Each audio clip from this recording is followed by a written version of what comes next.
کہ عباس یہ کیا کر رہے ہیں سب کہ جی نماز کا وقت آیا ہے اب وضو کر رہے ہیں کہ کیا عباس جو تمہارا بھتیجا کہے گا وہی ہوگا؟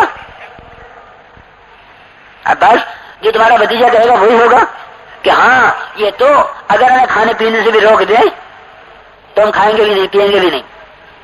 اب پھر تو تمہارے بھتیجے کی حکومت ہے. کہ نہیں حکومت نہیں ہے بادشاہت نہیں ہے بلکہ نبوت ہے کہ نبوت ہے.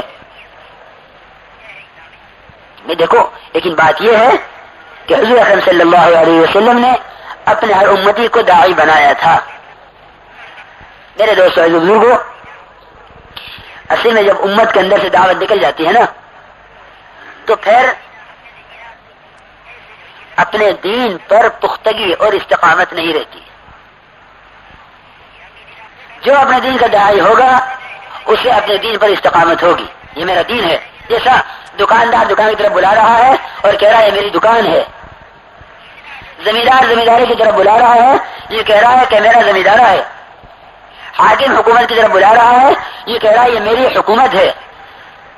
میرے دوستوں بزرگوں اسی طرح جب اللہ کی طرف بلایا جاتا ہے تو آج یہ کہتا ہے یہ میرا دین ہے یہ میرا دین ہے. اس لیے کہ اس کو اس کے دین پر اس کا یقین جمائے گا اور اس کے اندر یقین اس کی دعوت لائے گی. یہ ہوتے ہے کہ دعوت کا خاصا یقین کا پیدا کرنا ہے. دعوت کا خاصا یقین کا پیدا کرنا ہے. جب امت کے اندر سے دعوت نکلے گی اور دین کی نسبت پر امت کے اندر کہ ایسی عبادت مکے میں کبھی نہیں ہوئی بیت اللہ میں جیسی عبادت فتح مکہ کے دن ہوئی کہ یہ اس کو دیکھ کے متاثر ہو گئے. اور ابو سفیان تو صحابہ کرام کے وضو سے متاثر ہو گیا کہ عباس یہ کیا کر رہے ہیں سب کہ جی نماز کا وقت آیا ہے اب وضو کر رہے ہیں کہ کیا عباس جو تمہارا بھتیجا کہے گا وہی ہوگا؟ عباس جو تمہارا بھتیجا کہے گا وہی ہوگا کہ ہاں یہ تو اگر ہمیں کھانے پینے سے بھی روک دے تو ہم کھائیں گے بھی نہیں پیئیں گے بھی نہیں. اب پھر تو تمہارے بھتیجے کی حکومت ہے. کہ نہیں حکومت نہیں ہے بادشاہت نہیں ہے بلکہ نبوت ہے کہ نبوت ہے. میں دیکھو لیکن بات یہ ہے کہ حضور اکرم صلی اللہ علیہ وسلم نے اپنے ہر امتی کو داعی بنایا تھا. میرے دوستو بزرگوں اصل میں جب امت کے اندر سے دعوت نکل جاتی ہے نا تو پھر اپنے دین پر پختگی اور استقامت نہیں رہتی. جو اپنے دین کا داعی ہوگا اسے اپنے دین پر استقامت ہوگی. یہ میرا دین ہے. جیسا دکاندار دکان کی طرف بلا رہا ہے اور کہہ رہا ہے میری دکان ہے. زمیندار زمینداری کی طرف بلا رہا ہے یہ کہہ رہا ہے کہ میرا زمیندارہ ہے. حاکم حکومت کی طرف بلا رہا ہے یہ کہہ رہا ہے یہ میری حکومت ہے. میرے دوستوں بزرگوں اسی طرح جب اللہ کی طرف بلایا جاتا ہے تو آج بھی کہتا ہے یہ میرا دین ہے یہ میرا دین ہے. اس لیے کہ اس کو اس کے دین پر اس کا یقین جمائے گا اور اس کے اندر یقین اس کی دعوت لائے گی. یہ ہوتے ہے کہ دعوت کا خاصا یقین کا پیدا کرنا ہے. دعوت کا خاصا یقین کا پیدا کرنا ہے. جب امت کے اندر سے دعوت نکلے گی اور دین کی نسبت پر امت کے اندر سے حرکت نکلے گی جمود تو اس امت کے لیے اس امت کے لیے جمود تو اس کی موت ہے کہ نہیں. اس کو تو حرکت والا بنایا تھا. حضور اکرم صلی اللہ علیہ وسلم نے اپنے ہر امتی کو متحرک بنایا تھا کہ اس کا اپنے دین کو لے کر پھرنا اس کا اپنے دین کو لے کر پھرنا اسے اس کے دین پر قائم رکھے گا. تو یہ بات نہیں تھی کہ دعوت دوسروں کے لیے تھی. نہیں میرے دوستوں بزرگوں دعوت داعی کے لیے پہلے درجے میں مدعو کے لیے دوسرے درجے میں. مدعو تک اسلام پہنچے گا لیکن داعی اپنی دعوت سے اپنے یقین کا بنانے کا محتاج ہے. کبھی بھی کوئی یعنی حضور اکرم صلی اللہ علیہ وسلم پر ایمان لانے والا کلمہ لا الہ الا اللہ کہنے والا وہ کبھی کسی زمانے میں دعوت کے دینے سے مستغنی نہیں ہو سکتا. اس لیے کہ وہ اپنے ایمان کے بنانے کا محتاج ہے، وہ اپنے ایمان کے بنانے کا محتاج ہے، اسے یہ مستقبل نہیں ہو سکتے دعوت سے۔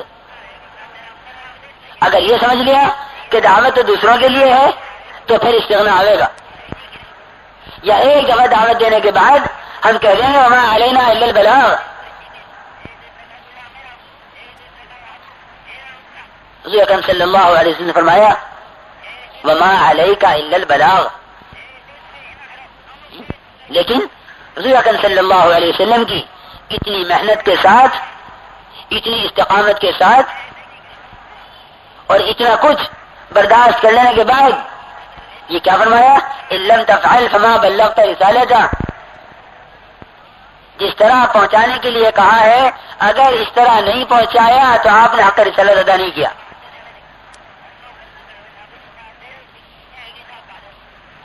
بلغ ما انزل الیک من ربک۔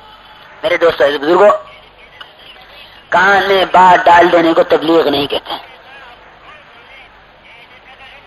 کان میں بات ڈال دینے کو تبلیغ نہیں کہتے، اور لکھ کر چپکا دینے کو کسی بھی تبلیغ نہیں کہتے۔ حضور اکرم صلی اللہ علیہ وسلم نے ایمان کو وہاں پہنچانے کی محنت کی ہے جہاں ایمان کی جگہ اللہ نے دل کو قرار دیا ہے۔ ان فی الجسد مضغہ، ہاں کہ اس گوشت کے ٹکڑے کو ایمان کی جگہ قرار دیا ہے، اور سارے جسم کے تمام اعضاء کے استعمال کو، کی صلاح کو یا فساد کو، اس کی بنیاد دل کو قرار دیا ہے کہ اس کے اعضاء سے اللہ کا اوامر کا ٹوٹنا یا اس کے اعضاء سے اللہ کا اوامر کا پورا ہونا، اس کا تعلق اس کے قلب سے ہے، اور قلب کا تعلق ایمان سے۔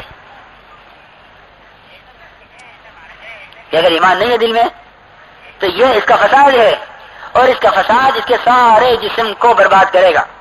شرمگاہ کا حکم ٹوٹے گا دل کے فساد کی وجہ سے، آنکھوں کا حکم ٹوٹے گا دل کے فساد کی وجہ سے، کانوں کا حکم ٹوٹے گا دل کے فساد کی وجہ سے، ہاتھوں کا پیروں کا حکم ٹوٹے گا دل کے فساد کی وجہ سے۔ اور دل کا فساد کیا ہے؟ لیکن دل کا فساد یہ ہے کہ اس میں اللہ کے اوامر کے اسباب نہ ہونے کا، اللہ کے اوامر کے اسباب نہ ہونے کا یقین ہو، اور دنیا کے اسباب کے یقین ہونے کا یقین ہو۔ یہ دل کا فساد ہے۔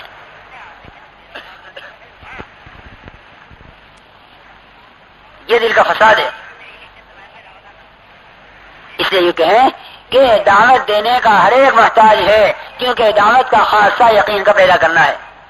موسیٰ علیہ السلام دعوت دے رہے تھے فرعون کو اسلام لانے کی، لیکن جو دعوت بنی اسرائیل میں چل رہی تھی، میرے دوستوں ایسے بزرگوں، فرعون کو جو پکڑا ہے، اس کو جو غرق کیا ہے، وہ غرق کیا ہے بنی اسرائیل کی ان کی آپس کی دعوت پر۔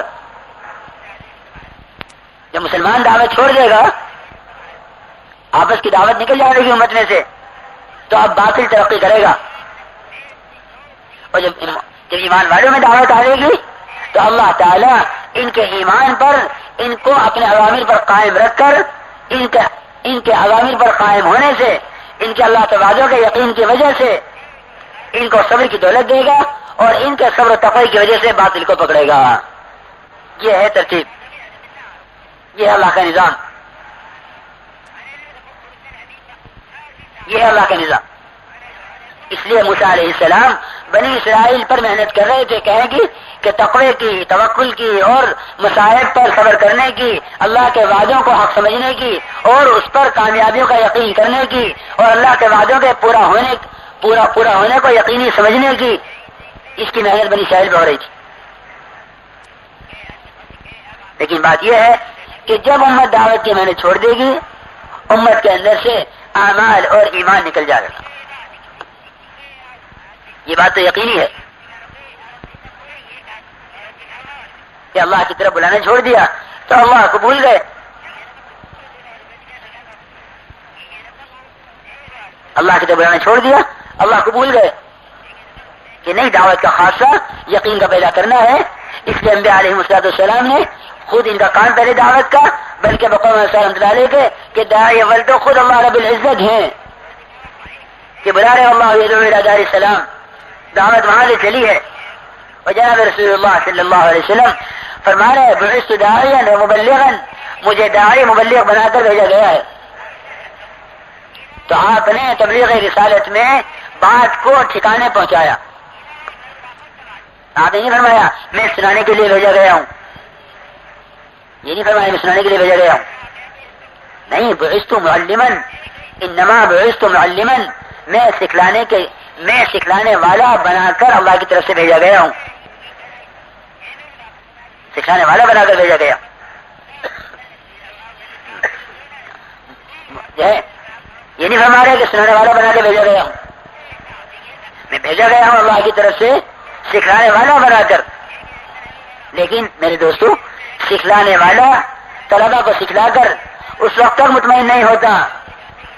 سکھلانے والا اپنے شاگردوں کو سکھلا کر اس وقت تک مطمئن نہیں ہوتا جب تک ان سے سننا لے اور ان سے وہ عمل کروانا لے.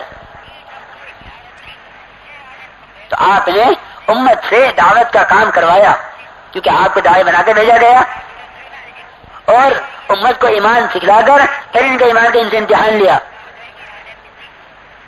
اس لیے کہ آپ کو مبلغ بنا کے بھیجا گیا. تو یہ ہوا دعوت اور تبلیغ. کہ داعی بنایا ان کو، اسے بھی دیکھا کہ کیا کر رہے ہیں، اس لیے حضور اکرم صلی اللہ علیہ وسلم نے اپنی امت کو متحرک بنایا تھا. حرکت سے کیا ہو رہا تھا؟ یوں کہیں یہ اس امت کی مثال جاری پانی کی طرح ہے. اس امت کی مثال کیسی ہے؟ اس امت کی مثال جاری پانی کی طرح ہے. جیسے پانی جاری ہوتا ہے کہ جاری پانی میں گدھا گر جائے، اس میں غلازت گر جائے، اس میں خنزیر گر کے مر جائے، کہ جو چاہے غلاظ اس میں گر جائے. اس کا کیا حکم ہے؟ اس کا حکم یہ ہے کہ یہ پاک ہے اور دوسروں کو پاک کر سکتا ہے. یہ خود اپنی ذات سے پاک ہے اور ناپاک کو پاک کر سکتا ہے. لیکن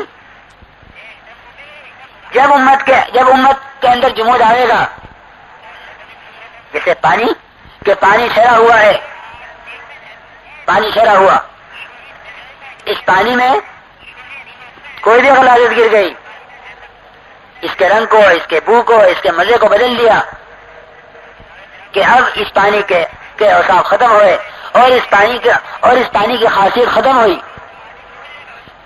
نہ یہ پاک ہے نہ یہ پاک کر سکتا ہے، نہ پاک ہے نہ پاک کر سکتا ہے. کہ اس پانی کے رکنے نے اس کی غلاظت کو دائمی بنا دیا. اس غلاظت نے پانی کی غلاظت کو دائمی بنا دیا. میرے دوستو بزرگوں، بالکل اسی طرح سمجھو کہ امت جب دین کی محنت پر حرکت میں آئے گی، امت جب دین کی محنت کے لیے حرکت میں آئے گی، تو یہ جاری پانی کی طرح پاک ہوگی اور پاک دوسروں کو کرے گی. اور جو امت میں جمود آئے گا، اس میں بد اخلاقی آئے گی، یوں ہی رہے گی.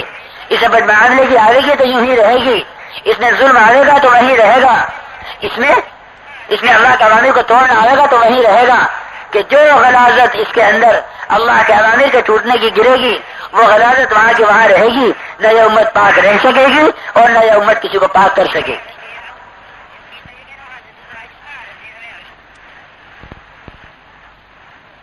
یہ بالکل واضح مثال ہے کہ امت کا جمود اس کے دین کے اندر انحطاط لائے گا اور امت کا جمود اس کے یقین میں ضعف لائے گا. جب امت کے اندر سے دعوت نکلی، دین نکلا، سنت اللہ رہی ہے. یہ نبی آئے، دعوت آئی، دین آیا. نبی گئے، دعوت گئی، دین گیا. یہ سنت اللہ رہی ہے. یہ موسیٰ علیہ السلام کوہ طور پر عجلت الیک ربی لترضی، قال، پوچھا موسیٰ علیہ السلام سے، ما اجرک عن قومک یا موسیٰ، تمہاری قوم کے بارے میں کس نے جلدی میں ڈال دیا؟ تو یہ فرمایا ہم علی اثری، کہ جی وہ پیچھے آ رہے ہیں، میرے پیچھے آ رہے ہیں. وعجلت الیک ربی لترضی، اور میں نے جلد بازی سے کام لیا کہ تو راضی ہو جائے، تیری خوشنودی حاصل کرنی ہے. تو آگے بڑھ گئے اور قوم کو پیچھے چھوڑ دیا. یہ ذرا سا فاصلہ ہوا، یہ سمجھ رہے قوم پیچھے آ رہی.